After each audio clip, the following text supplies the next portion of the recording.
is our responsibility. It's not going to be in the history books if we leave our heritage to being printed or taped like this to the whites.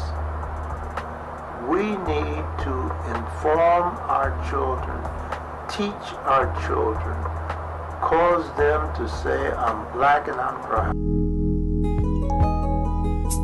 The first thing she taught me was that wearing patches, which I did almost always, because she made my clothing from the sacks of flour. She always used to say, there is no shame in wearing patched pants as long as they're clean. My mother slapped me so hard one day, I almost passed out. She said to me, she called me, and I said, what? And she hit me so hard, I went down. And she said, never say what to me. She also said to me, always say thank you and please.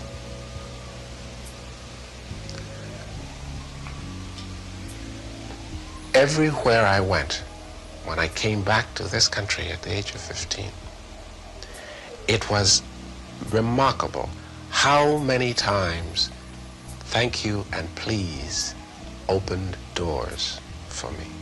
I went with some friends to someone's cornfield, and we took a bag and we plucked a bag full of corn, and we went deep into the local woods and we built a fire, myself and four other guys, and we roasted the corn and we ate them. We got arrested, and my dad came to the police station where I had spent many hours, and he was very angry, and the judge charged us 10 shillings per kid.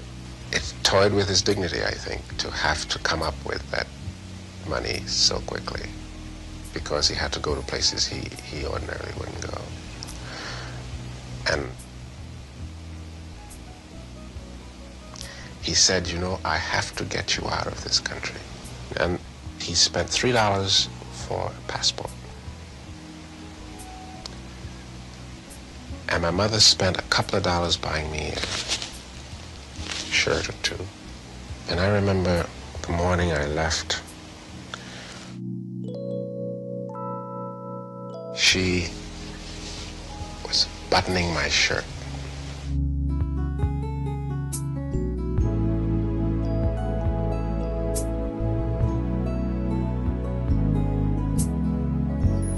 And she said something about not forgetting.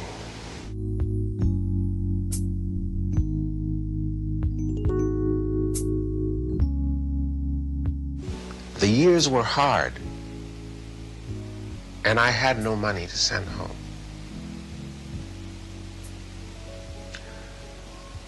And to send a letter without something in it was very hard. So I sent no word for 8 years. Arrived in New York, I had $3. Okay.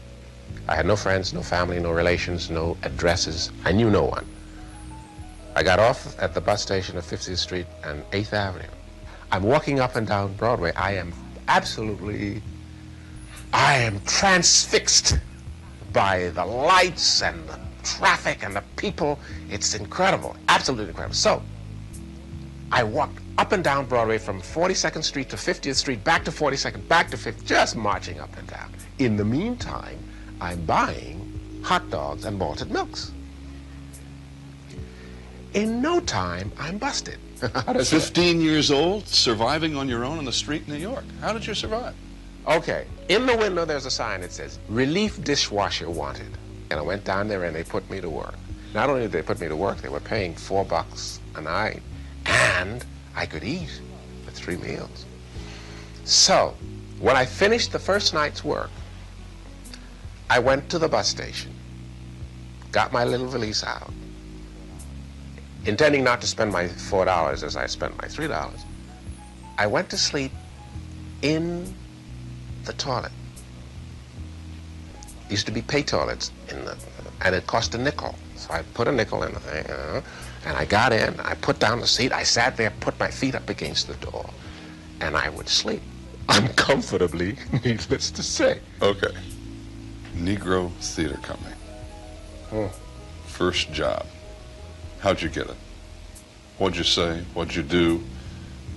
How'd you audition? The black newspaper in Holland.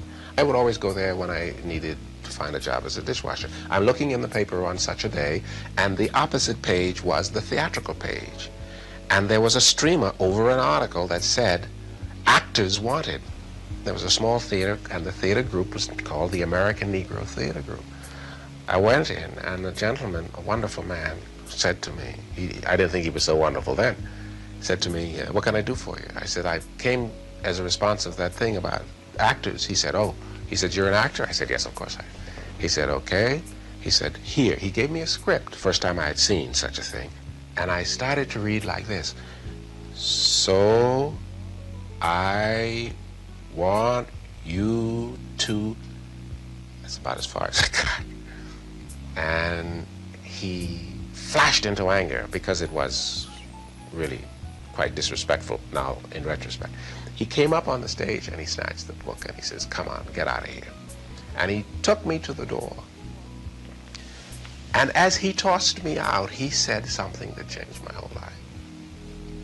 He said, stop wasting people's time. Why don't you go out and get yourself a job as a dishwasher or something?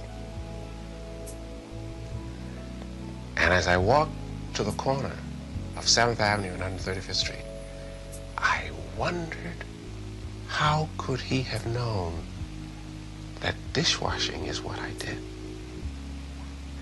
And if, in fact, I am now to be forever pigeonholed as a dishwasher. By the time I reached the corner, I had resolved that I would, in order to fashion an escape hatch for myself,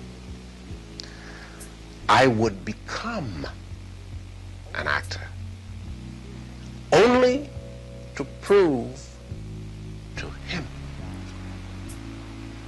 that I was not just destined to be a dishwasher. I look at a motion picture industry that excluded black people almost totally 25 years ago, 30 years ago. I was the only black actor in America for 20 years, you see. And today I have been joined by about 35 or 40 of my compatriots who are excellent and who are making a steady living in this game. There are black producers and black directors now operating in the film industry.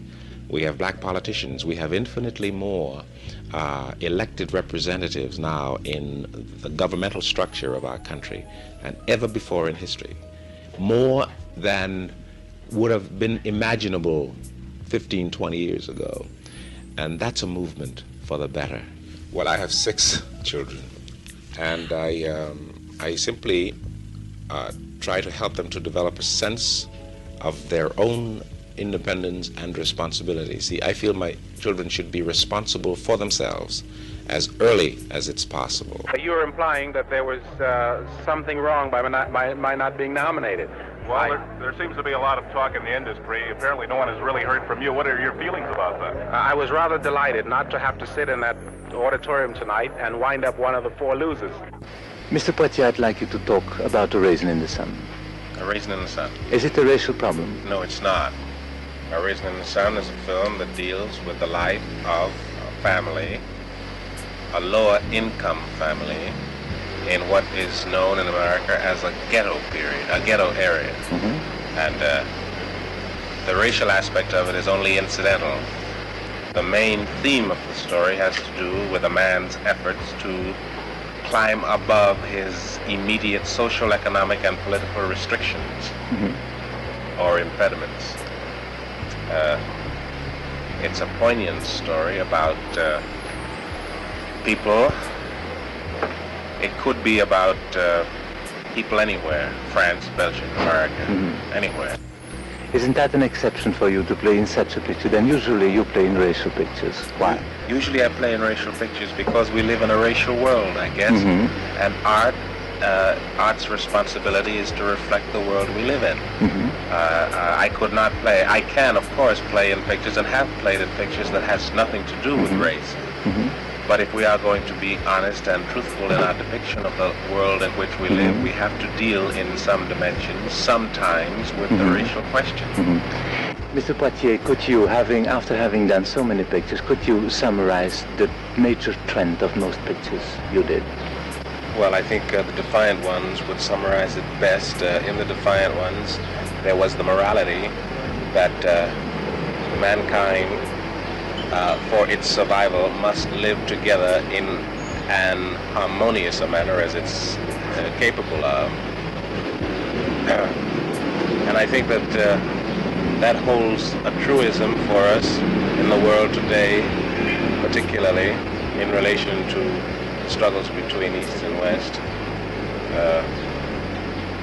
That we either live together or we perish together. That's the idea of the theme. And it can be localized between blacks and whites, it can be localized between political parties, it can be localized between ideologies, I'm sure. It is basically that we must find ways of living together. After all, we are only human beings. We are no more and no less.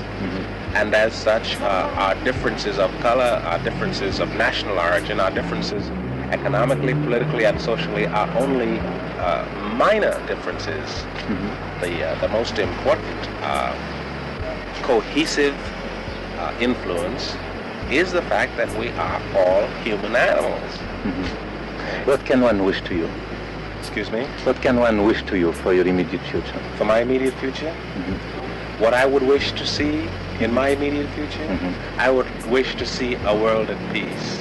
How close has my association been in the past with Dr. King? For some years now, I've worked raising funds for Dr. King.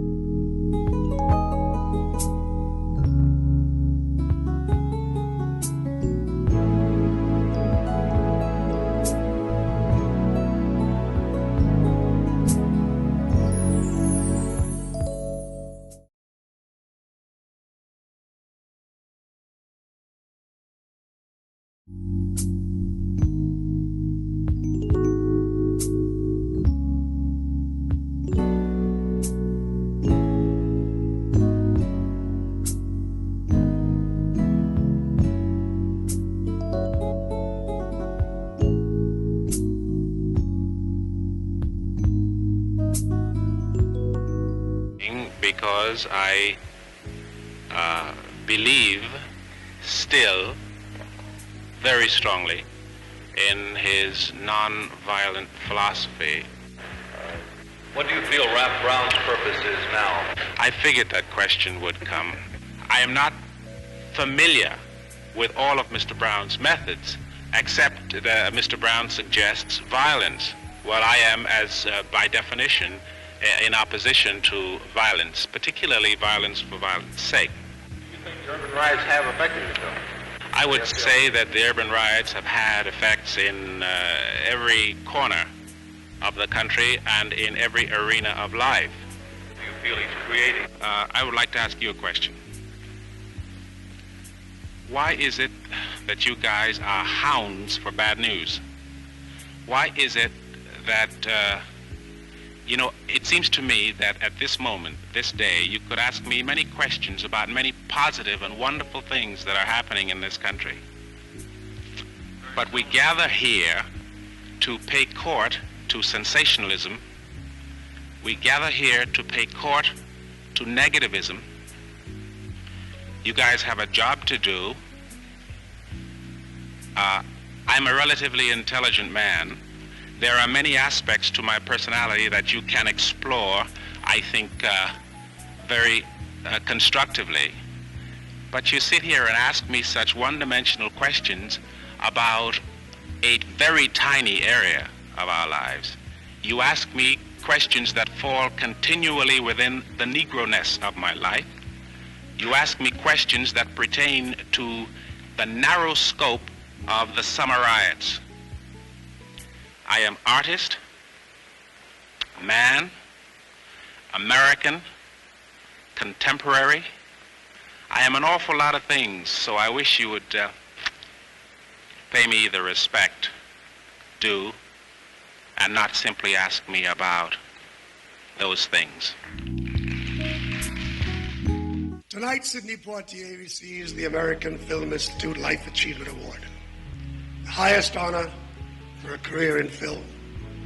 In being honored for his contribution to the art of motion pictures, he walks into the ranks of history alongside of Orson Welles, James Cagney, Bette Davis, Henry Fonda, Alfred Hitchcock, Frank Capra, and other great filmmakers who have been so honored. 48 years ago, the winter of 1945, Sidney Poitier walked into a small theater in Harlem. It was located in the basement of the Elks Hall on 126th Street. This was the American Negro Theater, and he and I were looking to sign up. Sidney was 19, I was 19. He was a first-generation American of West Indian heritage, and I was the same. I talked too much. He didn't talk at all. For a living, I worked as an assistant janitor. He worked as a dishwasher. In our first play at the theater, I had the lead role. Sidney was my understudy. One day, the young man who covered my job hauling garbage called and said he couldn't work that night. Not being able to afford unemployment, I went off to haul garbage, and Sidney went on to play my part. That performance turned out to be the night a director from Broadway came to scout our company. He saw Sidney Poitier in my part, signed him on the spot for a role in Lisa Strata, and that launched the brilliant career we celebrate tonight. I had a thought in the back of my mind just to keep me from completely blocking it out altogether. I kept saying to myself, there is an outside chance, like 275 to 1. I didn't think about it too seriously because I didn't want the letdown to be too severe, you follow? I kind of entertained the idea every now and then as I sat out there. However, when it came to the moment and Annie opened the envelope, I thought I'd faint. I thought I'd fall down. I almost did.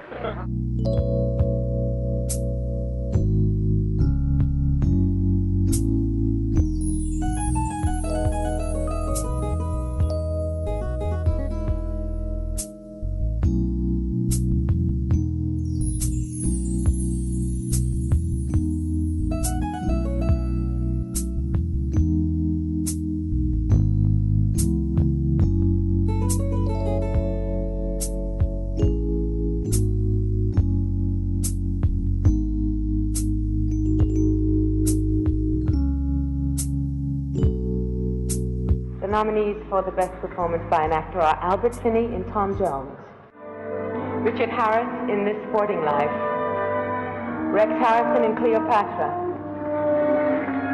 Paul Newman in Her, Sidney Poitier in Lilies of the Field. The winner is Sidney Poitier in Lilies.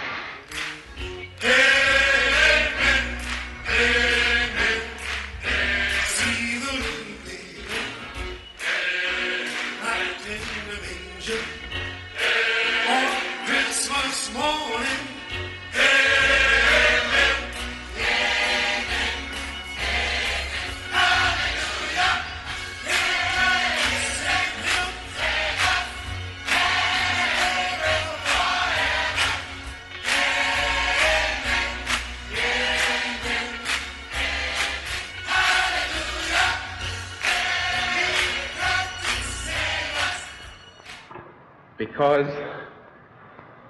it is a long journey to this moment, I am naturally indebted to countless numbers of people, principally among whom are Ralph Nelson, James Poe, William Barrett, Martin Baum, and of course the members of the Academy. For all of them, all I can say is a very special thank you.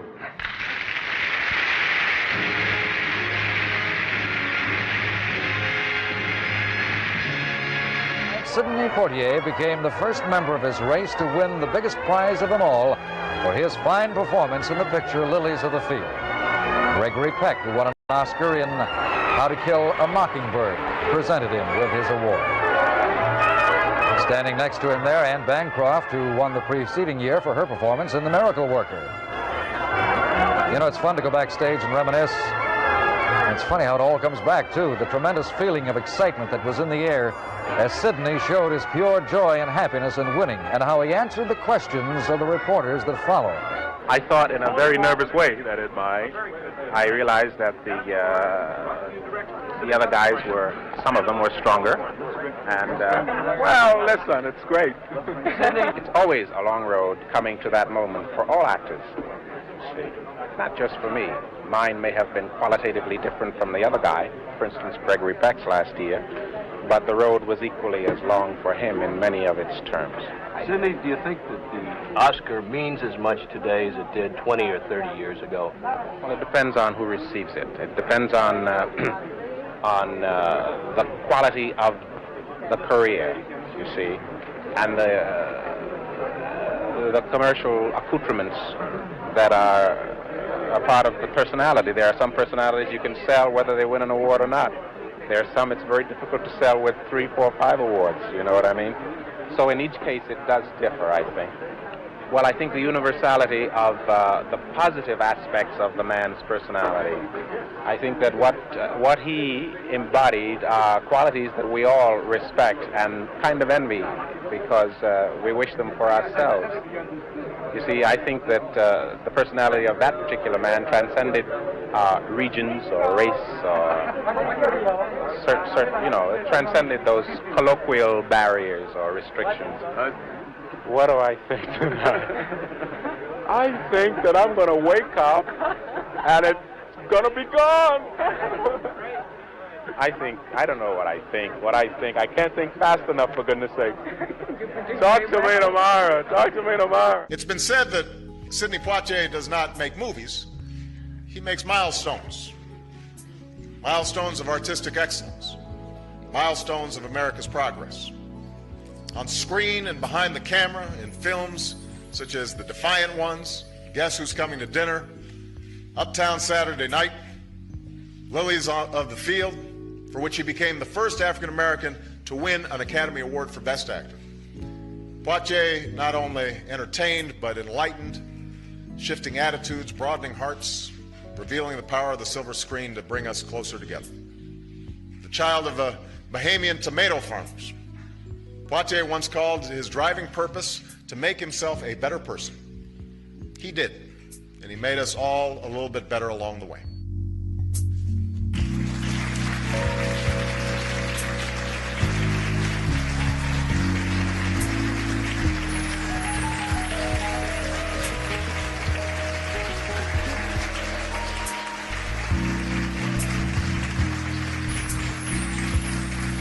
You know, we all know your father publicly, but we'd love to hear more about what it was actually like to grow up with him. Beverly Poitier Henderson.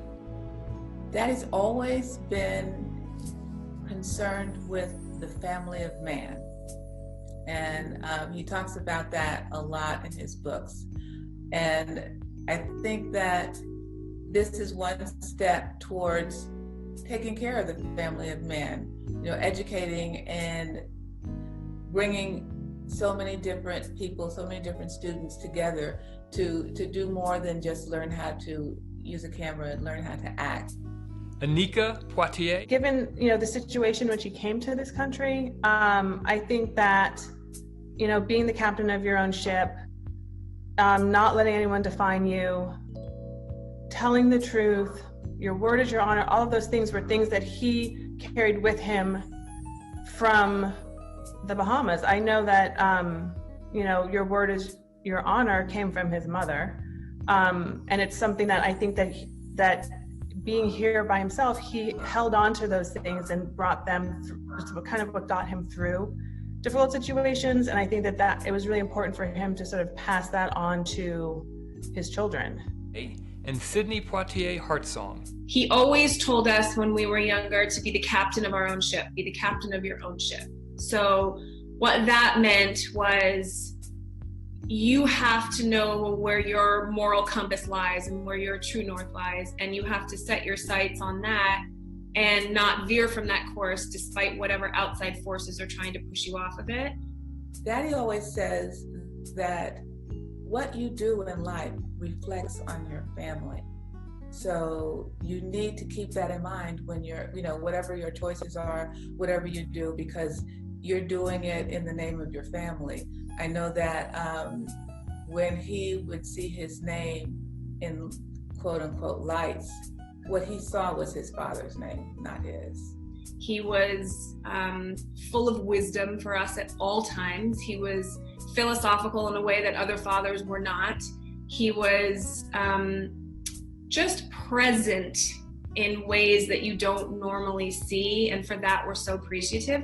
But also, of course, it comes with hundreds of people coming up to you in an airport when you're trying to get to New York, or, you know, there was that aspect, which was normal to us because it's how we grew up.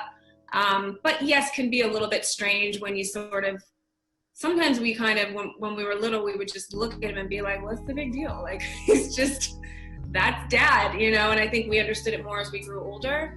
I also think Beverly's experience was a little bit different than mine and Anika's, because when Beverly was a child, he was in the heyday of his career, when he was his most famous. When Anika and I were children, he was largely retired, so he was home a lot with us and was more dad than he was actor in our eyes. So, but he is a wonderful, loving, beautiful, and brilliant dad. You know, I would have to say it was a bit different for us. I remember going to Disneyland and being thoroughly annoyed because all these people kept coming up to him and wanting autographs, and, you know, and oh my God, and this is Sidney Poitier, and we wanted to get on the rides. I mean, that's why we were there, right? So what we did was people would come up to us because we were behind him and say, "Is that Sidney Poitier?" And we'd say, "No, no." People say it all the time. He just looks like him. Well, Daddy overheard that and was very unhappy with us. He told us it was disrespectful, and these were the people who put us and him where he was, so we had to respect that. So we never did it again. And schoolwork had to be done. School was most important. If we were ever struggling with something, he would help, or if he couldn't help, because, you know, he didn't have that kind of formal education. So like 5th grade math was like foreign to him. He was so worldly and educated about so many things, but, you know, trying to divide or do a fraction was not his strong suit. So he was always quick to bring somebody in, if it was a tutor or somebody to help us, so that we could get the most out of our education, so that we could have the greatest chances in the world. I think he sort of thought that was the way for us. And he really wanted all of us to go into something a little more academic. You know, I don't think acting was his first choice for me, but he was really hopeful he'd end up with like a scientist, a teacher, an engineer, but that didn't happen. So that would be my 2 cents for how we grew up. It's, you know, it's the old adage, if you tell a kid not to do something, that's exactly what they're going to do. I sat down and I said, "So Dad, I'm going to be a drama major." And I kind of just waited, and he was like, "Sorry?" And I said, I think I'm going to be a drama major." And he just sort of, in his very intimidating, solemn presence, kind of got very quiet. He said, "Okay, all right.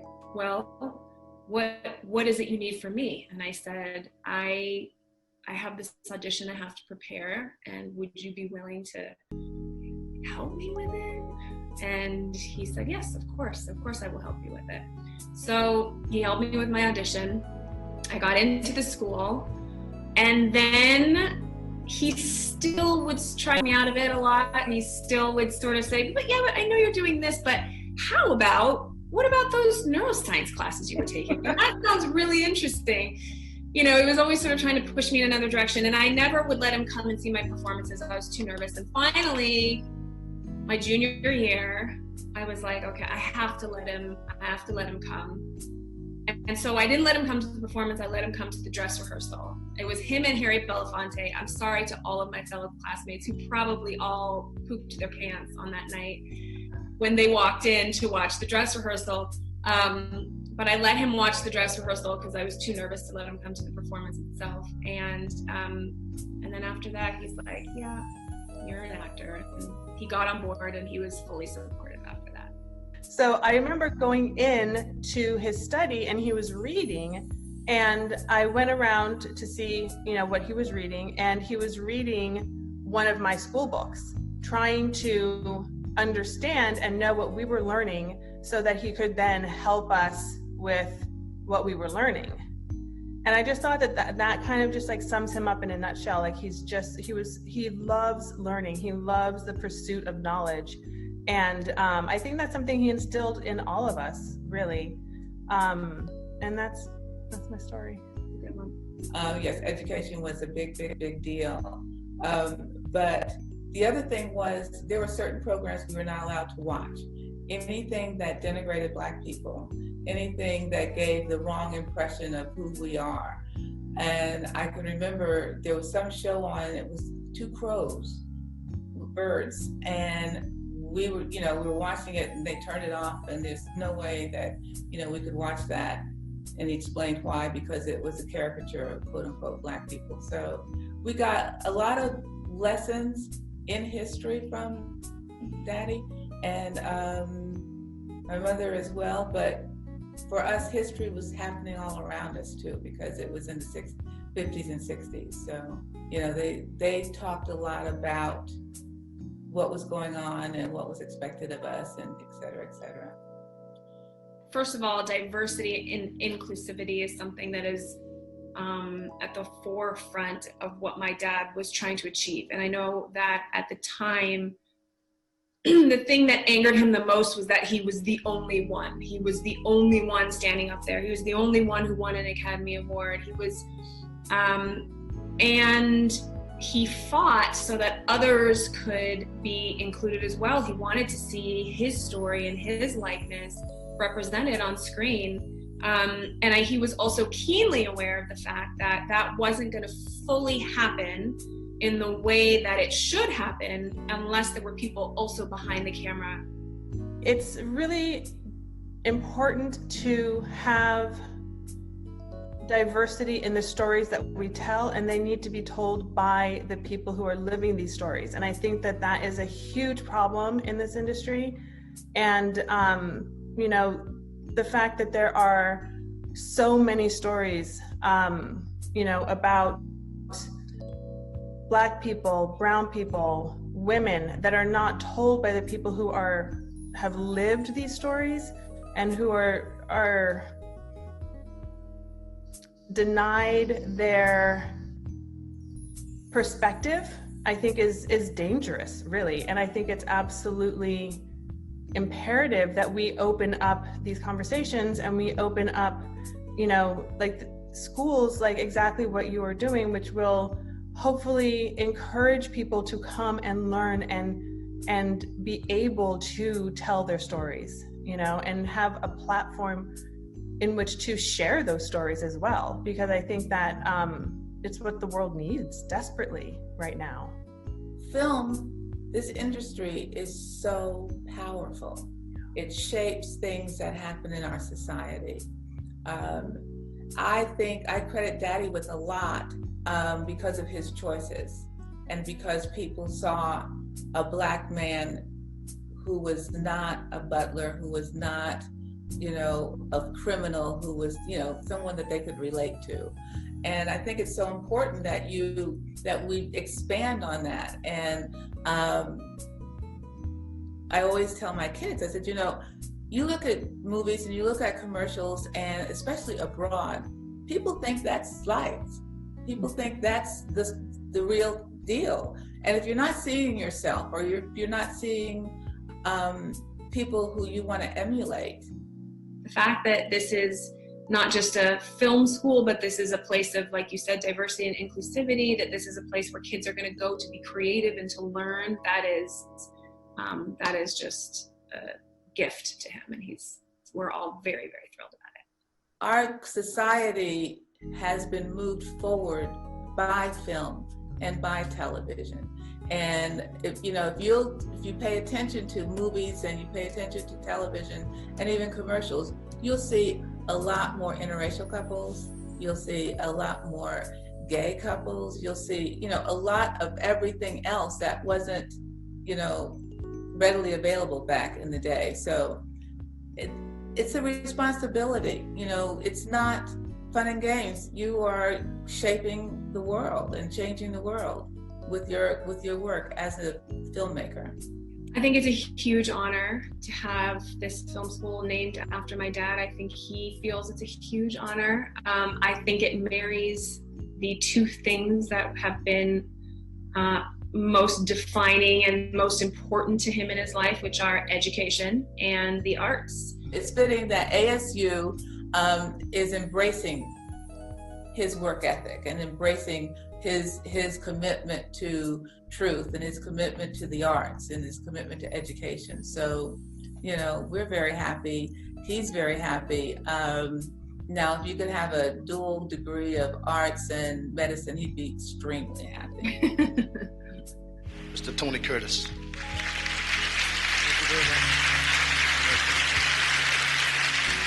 In 1958, Stanley Kramer decided to do a movie called The Defiant Ones. And the first one he sent the script to was Marlon Brando. Marlon said he would play the part, but he wanted to play the black man. Then he sent it to Kirk Douglas, and Kirk said he'd play it if he could play both parts.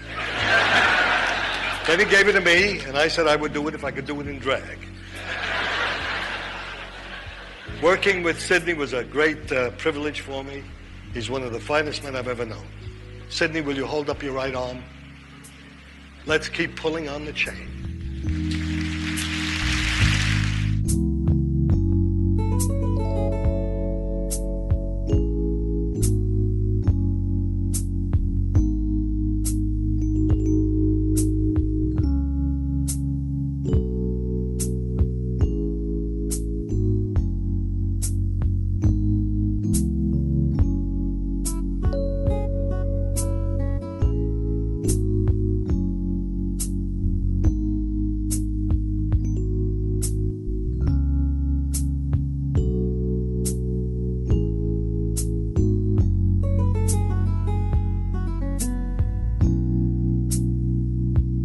Many of us have had the opportunity to express our admiration and respect and affection for you, Sidney. And I'm sure that everyone in this room and millions around the world would like to say, Amen. And since they're not here, I think I'll just have to say it for us all. Remember this? Of all the nights I sat up teaching it to you.